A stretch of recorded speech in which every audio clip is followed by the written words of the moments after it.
Praise the lord. ఈరోజు ఒక సామెత నేర్చుకుందామా? సామెతల గ్రంథం 23వ అధ్యాయం 2వ వచనం.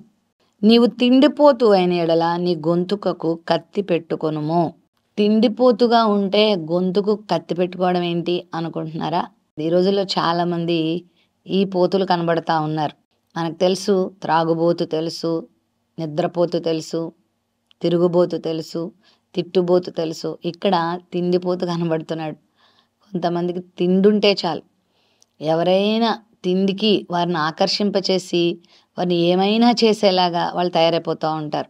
బైబిల్లో ఒక ఆయన తిండికి ఆశపడి తన జ్యేష్ఠత్వాన్ని కూడా అమ్మేసుకున్నాడు. అతని పేరే ఏశావు.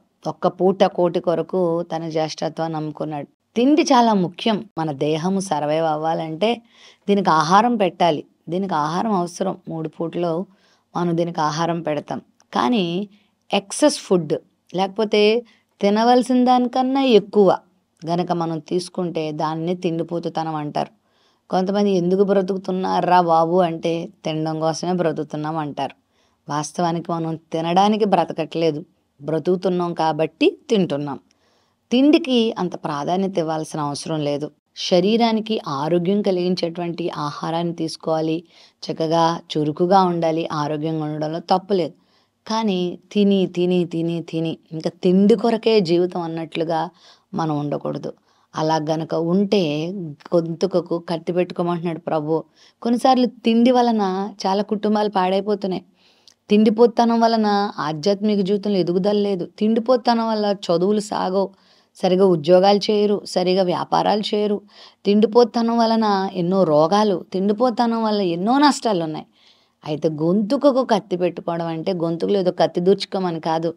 దేవుని వాక్యము కత్తితో పోల్చబడింది, ఖడ్గంతో పోల్చబడింది. నీ నోటికి కొన్నిసార్లు రెస్ట్ ఇచ్చి నీ నోట్లో దేవుని మాటలు ఉంచుకో, వాక్యాన్ని చదువుకో, వాక్యాన్ని ధ్యానించుకో, వాక్య ప్రకారంగా జీవించుకో. వాక్యం ఏం చెప్తుంది, దేది ముఖ్యం, తిండి కాదు ఈ లోకంలో ముఖ్యం, నిద్ర కాదు ఈ లోకంలో ముఖ్యం, ఇంకా చాలా ఉన్నాయి. మంచి మంచి కార్యాలు చేయి, సత్కార్యాలు చేయి. సమయానికి ఆహారం ప్లేట్లో లేకపోతే ఎంత కోపం వస్తుందో చాలామందికి. ఒక్కొక్కసారి ఆహారం లేకపోయినా, ఆ టైంకి నువ్వు భోజనం చేయకపోయినా మరో మంచి పనుల కొరకు నీ జీవితాన్ని, సమయాన్ని వెచ్చించు. తిండి తినకపోయినా పర్వాలేదు, కానీ నేను ఈ మంచి పని చేశానా లేదా అనేది ప్రశ్నించుకో. ప్రార్థన చేయటం, ఉపవసించటం, అనేకుల కొరకు రోధించటం, సంఘానికి మేలు చేయటం, సమాజానికి మేలు చేయడం లాంటి దేవుని వాక్యం విని వాటి నువ్వు ఫాలో అయితే నువ్వెంతో దీవించబడతావు. తిండిపోతాను కనుకుంటే దాన్ని ఇప్పుడే వదులుకొని ఉపవసించి ప్రార్థన చేయడం, ఇతరులకు నీ ఆహారాన్ని పంచిపెట్టడం లాంటి మంచి విషయాలు కూడా నేర్చుకుంటే నువ్వెంతో దీవించబడతావు.